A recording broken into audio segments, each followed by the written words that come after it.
ఎన్టీఆర్ సంగీత సేవా పురస్కారం అందుకున్నట్టు మీ అందరికీ కూడా అభినందనలు తెలియజేస్తూ రాబోయే రోజుల్లో మరింతగా సంగీత సేవలో మీరు నిమగ్నం అవ్వాలని కోరుకుంటున్నాం. ఇప్పుడు రాజేష్ గారి స్పందన. రాజేష్ గారి స్పందన. జై శ్రీమన్నారాయణ. అందరికీ నమస్కారం.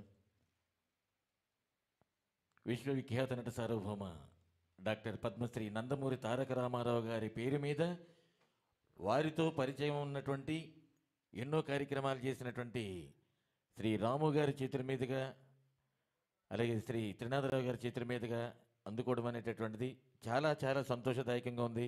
సాక్షాత్తు ఆ విశ్వవిఖ్యాత నట సార్వభౌముడి చేతి నుండే నేను తీసుకున్నటువంటి భావన నాకు ఉంది సార్.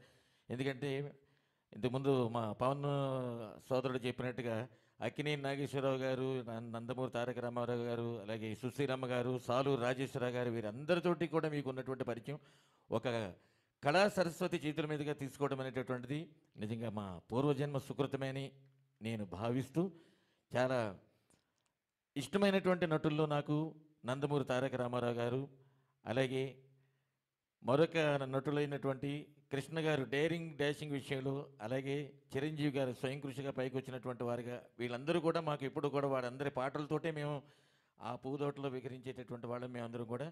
సుశీలమ్మ గారు వారికి అవార్డు ఇస్తున్నారని చెప్పేసి తెలిసి నిజంగా చాలా సంతోషంగా ఉంది సార్. నిజంగా ఏది ఒక్కసారి నా సంతోషం కొద్ది మీరు అందరూ కూడా సుశీలమ్మ గారికి ముందుగానే రాము సార్ తరఫున చప్పట్లు అందించవలసిందిగా సభనీయంగా మనవి. Thank you.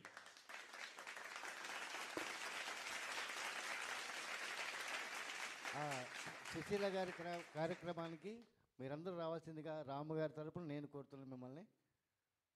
సాయి పవన్ గారు తర్వాత. పవన్ గారి స్పందన. నాదేముంది, ముఖ్యంగా ఈ పావని గారు నన్ను మరి ఎందుకు ఎన్నుకున్నారో నాకు తెలియదు. కాకపోతే నేను ఎన్టీఆర్ అంటే నాకు అభిమానే. కాకపోతే ఇక్కడ ముఖ్యంగా చెప్పవలసింది రాము గారు. అసలు ఈయన ఈ కార్యక్రమాలు దీనికి ఆద్యులు. అసలు ఆయన చేతుల మీదుగా నాకు ఈ సన్మానం జరగటం అన్నది నిజంగా అమ్మ నేను చాలా అదృష్టం ఉంది. పవన్ గారు ఇది ఎలా జరిగిందో ఏమో ఈ సార్ని పిలవటం మాత్రం చెప్పాను కదా ఇంతకుముందు కూడా. ఒక ఎన్టీఆర్ అండి, ఒక అక్కినేని అండి, ఒక రాజశేఖర్, ఆయన చేతుల మీదుగా ఎంతమందికి సన్మానాలు చేశారో ఆయన చేతుల మీదుగా ఇవాళ నేను సన్మానం తీసుకోవడమే చాలా గొప్ప విషయం. మీకు తెలియదు. Please clap. Thank you very much అండి. తర్వాత నేను మాట్లాడడానికి ఈయన అనుపెరగని మన త్రినాథరావు గారు ఈరోజు ఈ ప్రోగ్రాంలో నా గురించి మాట్లాడడం అన్నది కూడా నేను అదృష్టం చేసుకుంటున్నాను సార్. అన్నయ్య నీకు చాలా సంతోషం. నీ మనస్ఫూర్తిగా మీ ఆశీర్వాదాలు మాకు ఇచ్చినందుకు చాలా సంతోషం. ఇంతకంటే మాట్లాడవలసింది ఏమీ లేదు. Thank you very much.